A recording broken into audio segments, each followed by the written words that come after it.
Welcome to the Ability to movement. You have one of three options. You can subscribe, request an invitation, or log in if you're a returning member. Occurred. And so now we're sitting in a situation where there has been use of the military, and the Congress has got to call the president to reconcile. And we, the people, have to point the Congress's attention to the fact that we are a nation that's based on the rule of law, right? We are an agreement-capable nation. And if we don't follow our own internal laws and rules, how can we expect anybody anywhere else to trust us? I ain't searching, I remember. I was born with the answer. Through the fire, through the pressure, I emerge with the standard. I don't follow, I awaken. Ain't no man got I'm the root, I'm the branches. I'm the Hello, Lord. everybody, and welcome back to another round of My Patriot Report Live. I'm the bridge connecting the next generation to federal contracting. I am Richwan Hill, and with me I have the man, the myth, the legend, Mr. Ambassador of Peace. And if you don't know who he is by now, you might want to ask ChatGPT, Mr. Walter Cotton III. Mr. Cotton, man, happy Wednesday. How are you doing? Happy hump day. Happy hump day. I personally am doing well. Yes, sir. Personally doing well. Yes, sir. Yes, sir. You know, I didn't want to bring it up, and we're not going to touch on it, but I did just want to reinforce a message that,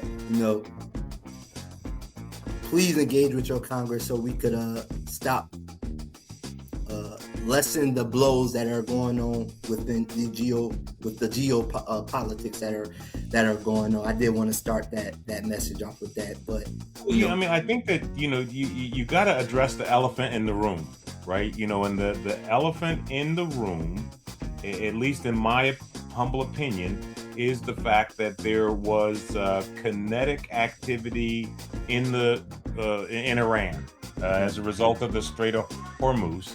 And based on our last understanding, there was a MOU that had been signed, and I think we were under the belief that MOU signing was bolstered by the fact that the House and the Senate had passed a war powers resolution based on Article 5 of the War Powers Act that required the president to come in and sit down and have a conversation with Congress before any additional use of the military occurred.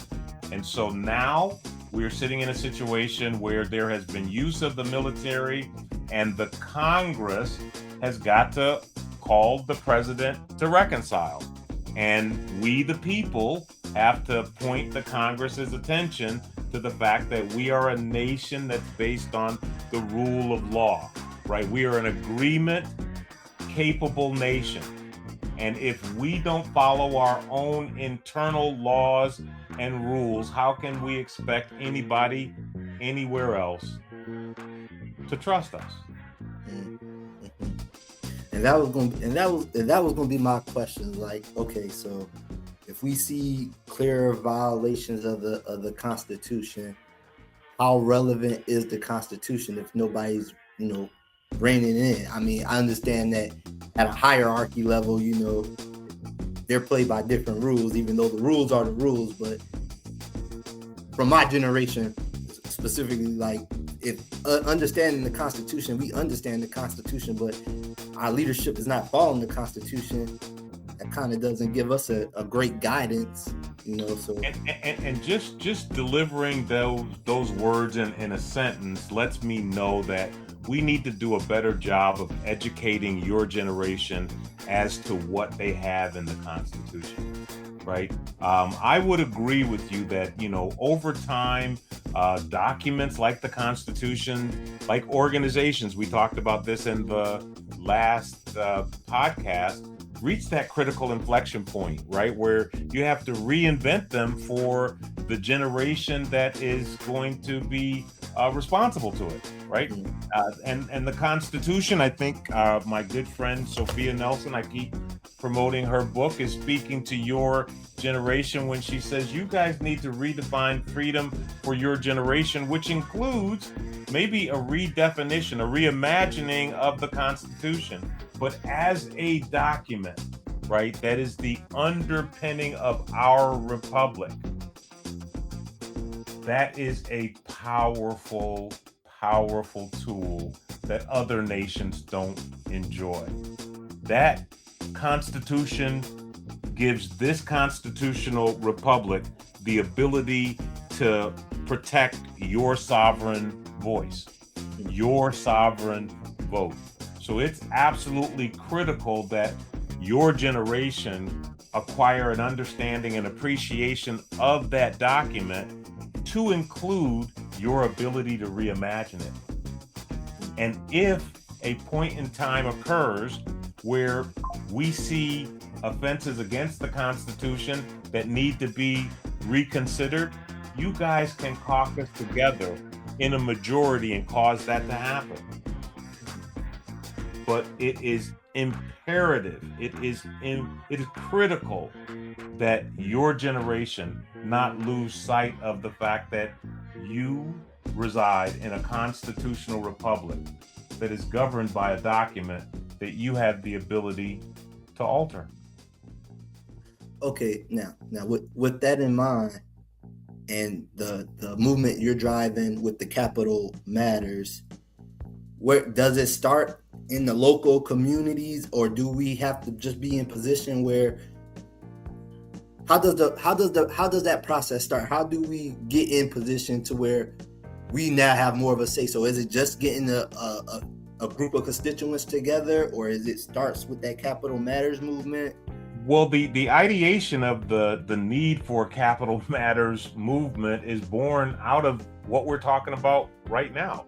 It's clear that our younger generation has lost the connective tissue in terms of understanding the political process, the tools, the resources, and I think that we need a forcing function to drive that knowledge, to expand that knowledge base. And so what I believe is the best way to learn something is to actually participate in it with the intention of having to teach it to the next generation. And so again, my friend's example, the Hill Vets example, is a very strong example of how your influence, your direct lobbying in the process can make a difference. And so what I believe is by expanding that federal Hill Vets model to a local level, right, to a state and local level, what we can do is we can get young people engaged in the political process, right? Actually, inside the bakery, making the ingredients that ultimately result in the breads and the donuts. I think that by getting them involved in the process, we can't help but increase the IQ. We can't help but increase their political IQ, which will result in, better outcomes in terms of actual candidates that we have to pick from in elections. I mean, if you just look at what's going on in Maine, right, that's an example of a deeper, more systemic process or more systemic problem that we have in our system, where the right wing of the party and the left wing of the party has just gotten so out of control that they think that they run the party. And that's where your generation has an opportunity to engage and remind them of the fact that in these United States of America, we operate under the powers of a constitutional republic that we want to keep. So essentially you're saying things are running wild because we're not engaging. Absolutely. Things are running amok right now because the hypnotism of the invisible hand of Mr. Global has got everybody believing that the only place we can make a difference is at the ballot box. right? So even right now, there's a lot of dialogue and discussion about the midterms, but there's a lot of time between now and the November midterms, right? There are people that you and I care for that are sitting in harm's way right now. And something can be done based on the existing settled law as I read it, if it's enforced, to provide those individuals some relief, to ensure that our nation doesn't get deeper into harm's way. And that requires you to take a letter from the script that we use to get that War Powers Act approved and pick up the phone and call your Congress. A little civil disobedience. And we're not talking about marching in the streets because, we as people of color learned a long time ago that a long march to nowhere doesn't get you anywhere. And so civil disobedience that's effective is the kind of civil disobedience that gets attention. So picking up the phone and calling your congressman, you as an individual doesn't have an impact, right? But if all of his constituents, if all of her constituents pick up the phone at the same time and call them over duration, their phone lines won't work. They'll always be busy because somebody will be on hold trying to get the message across. If all of the constituents within their district, within their general area, right, send an email into the Congress or senator's server, it will shut down the congressional email. And it will get the attention of our lawmakers that we mean business. But if we continue to do the same kabuki dance that we've been doing with the midterm election primaries, if we continue to play the game, we're going to continue to get what we've gotten. So it's up to your generation, right, to wake up, get engaged, and get involved. It was interesting you said civil disobedience when you were naming actions that we could take to reach out to our Congress. Now, I'm assuming that's not, you're not saying that from a piece of positive standpoint. You're saying like from the higher ups, the powers that be, that is being looked at as civil disobedience because we're using the mechanisms that we have to engage with our Congress. Is that? Yeah, okay. That's a Walterism, a play on words, right? No, it's not. You're not disobeying the congressman by calling him, right? The disobedience comes in not releasing the phone line, right? In tying up the phone line so that they can't do their business, so that they know you mean business, right? So the thing that I'm saying is that everybody can do something. Yeah. Short of picking up arms and going into the street. That's not necessary, right? What's necessary is for us to communicate a calm and clear message to our politicians that says the power of the governed is delegated. The power of the governed is delegated to you, and we can take it back. Yes, sir. Yes, sir. Yes, sir. And guys, I do want to share this message with you. If you support this movement, you want to join this movement, you want to be a part of this movement, we ask that you surf down to the website and join the Elite SDVOB network, and it is free to join. And if you don't want to join the movement, that's fine. But as we continue to fight the good fight for veterans, push advocacy, and push this message that gets a level playing field for veterans, we ask that you scan the barcode and donate anything so we could keep doing this, doing what we do. And I want to make sure that we clarify this because the New York chapter of the Elite Service Disabled Veteran Network is the chapter you will run into when you hit that URL below, and that is the asset that is going to give you a free community membership that you can use to access all of the other benefits that we're making available to you.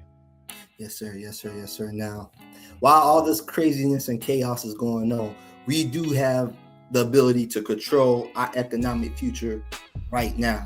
And that's something I want to focus on. This regentrification message that we've been driving, revitalizing our communities. I did want to have that conversation. Now, we have the Defense Production Act, where you could build out. It's pretty much I would describe it as a bank being able to invest money into a business in just the simplest term. It's not a bank, it's the government, right? And that's the important consideration. It's the government coming into allegiance, partnership, and alliance with industry to make an investment in remanufacturing or whatever the case may be. So when you think about these major projects, they normally talk about them in terms of capital stacks, right? And normally there's an equity capital stack, right? There's a banking capital stack. In this particular instance, you'd have a public sector capital stack in the form of the Defense Production Act, where the government can directly invest with industry. The example that we've seen recently of the president utilizing this authority was in the $700 million that was invested with the coal industry recently to bring a lot of that capability back online. So I just want to make sure that we're clear on the functionality of the Defense Production Act.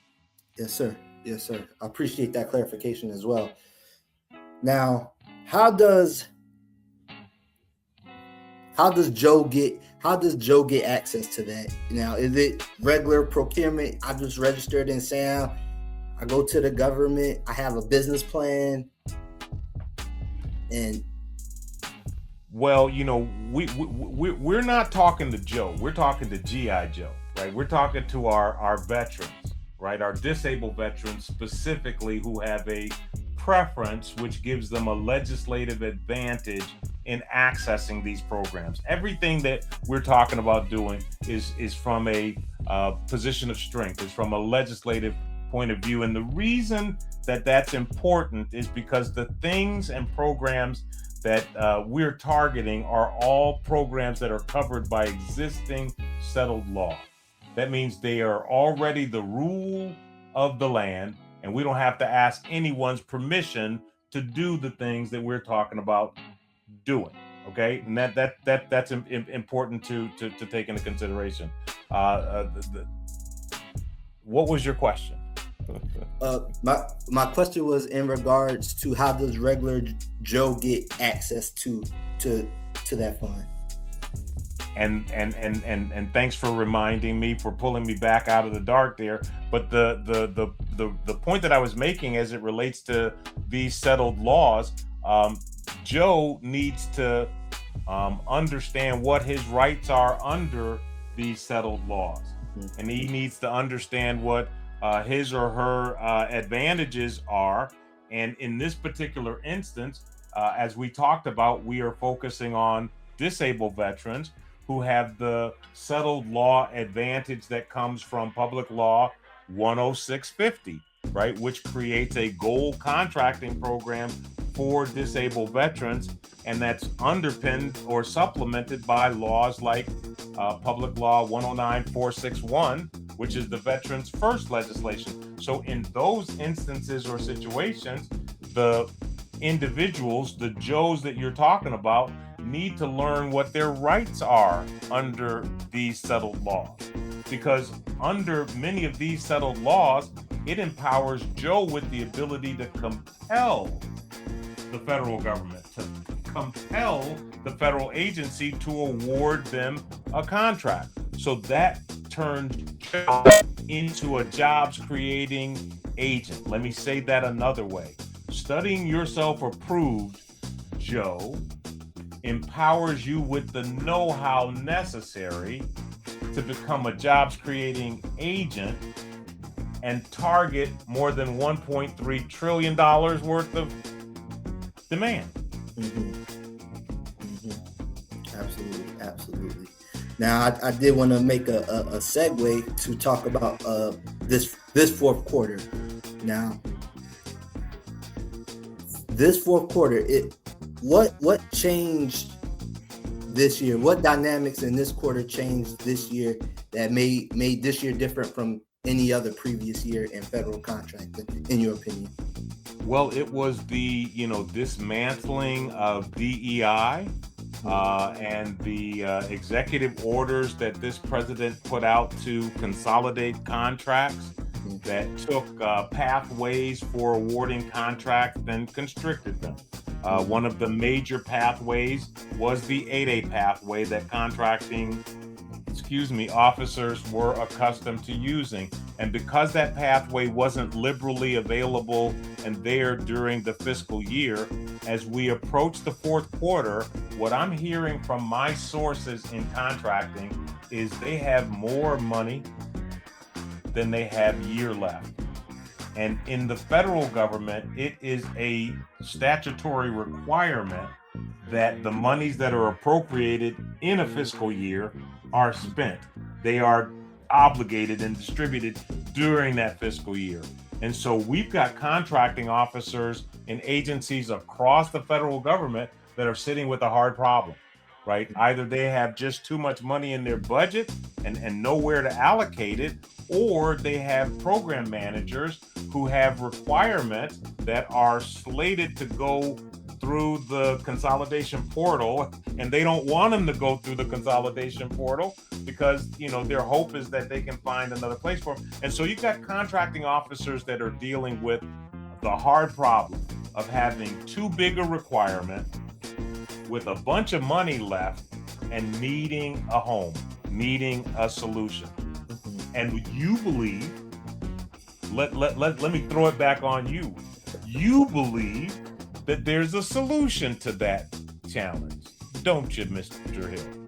Yes, sir. And not only do we believe there's a solution, we're actively, bringing the solution to the streets. We know they're consolidating bundling. We understand that DEI's effect. Is affecting contracting officers and their requirements, but we also understand that service disabled veteran-owned small businesses are not in that DEI box because we're based off of merit. Either you served or you didn't. And with that in mind, we understand that those requirements that were awarded the 8A and the FAR Part 19 rewrite allowed the contracting officers to remove those contracts from that 8A program as long as it's going to another socioeconomic status.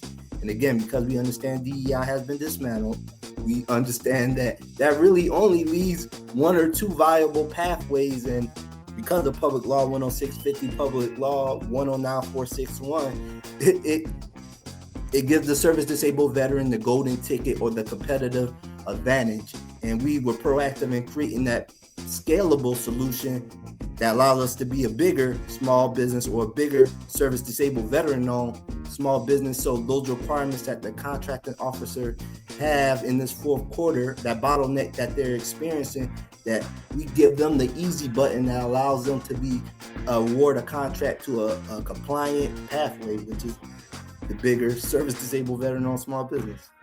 Okay, and I'm sitting here listening to you, and I can hear all of the program managers out there going, really? You mean there's a place that I could potentially take my requirement and not get it caught up in this crap show that is currently underway? And I'm hearing contracting officers' ears perk up and say, wait a minute, you mean there's a solution that could consume a 10, 20, or $30 million requirement that's available to me today? And I can hear a sigh right after that thought comes out. And that sigh have the underpinning of the words that say, but there's not enough time left. There's not enough time left, right, for me to take this $30 million, this $50 million requirement, this $100 million requirement, go through the market research process necessary, and ultimately produce a award that can occur to a responsible and responsive organization by September 30th, which is the end of the fiscal year. So if I'm a contracting officer and I'm having those thoughts, I'm having those ideations, is your solution something that can help me? Yes, sir. Yes, sir. Because we were forward leaning, and that's also a benefit of being a part of the Elite SDVOB network and getting that cotton in your ear. We was early to the party. Let me just put it that way. We were early to the party and understanding, because of this DEI being dismantled, that they were going to face this type of problem. So we were forward leaning in creating and being proactive in creating that scalable solution, what we call pre-integrated capability. So we built a team that is already designed and engineered to handle multiple requirements, because we built an agile team. So without giving away your secret sauce, right? Let's talk in a little bit of code here. So is it reasonable to say that what you've created is a service disabled veteran owned small business stem cell? Yes. Right. And for those of you who don't know the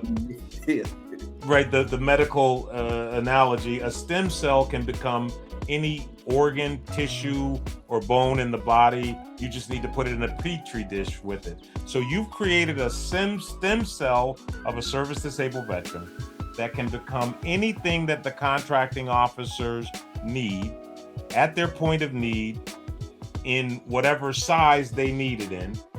And so if they've got a requirement, like let's say that was an 8A requirement that needs to be awarded, it needs a staging area, you can absorb that within the 90 days or less than 90 days that are available, without having to go through the market research, the solicitation process, and those awards can be made to a service disabled veteran.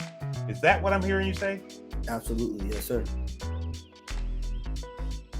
So I'm going to speak to the contracting officers that are out there that I know are wrestling with the hard problem that Mr. Hill is talking about.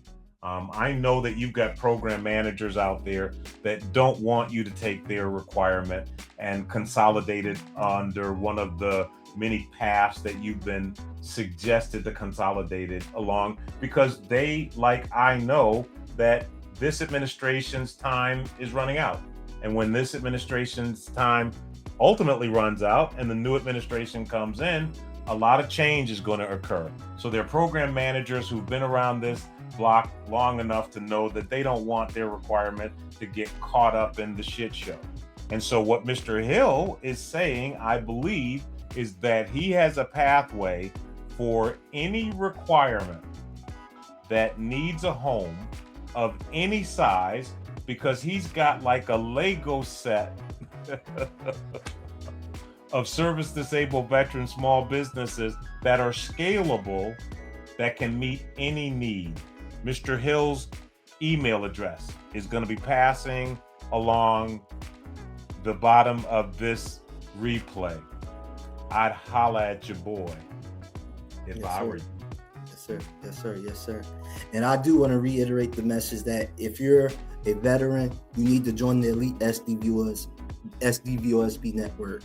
Now, I'm highly recommending that you join so you get cotton in your ear, because the things that we're talking about is novel, and I could tell you firsthand from my experience talking to people who been in the industry 20 or 30 years, it's a foreign language to them, but we got the receipts that show that this is something that has a foundation. Now, this is not coming out of thin air. This is based off of factual evidence with receipts.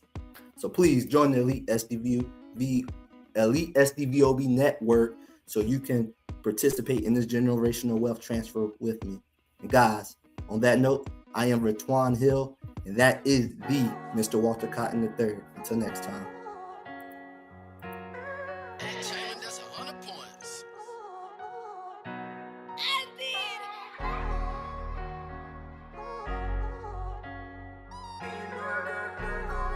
Maybe I gotta spit my gum out. What you think? 'Cause now I'm at the bank with it. And for those that count me out, can see see me counting up, cause now I'm at the bank with it. And we don't even need a mouse, we keep on adding up, cause now I'm at the bank with it. Ooh, and you know I got dank on me, we can't roll it up, cause now I'm at the bank with it.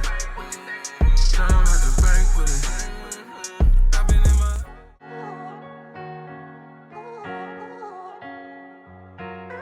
Entertainment, that's 100 points.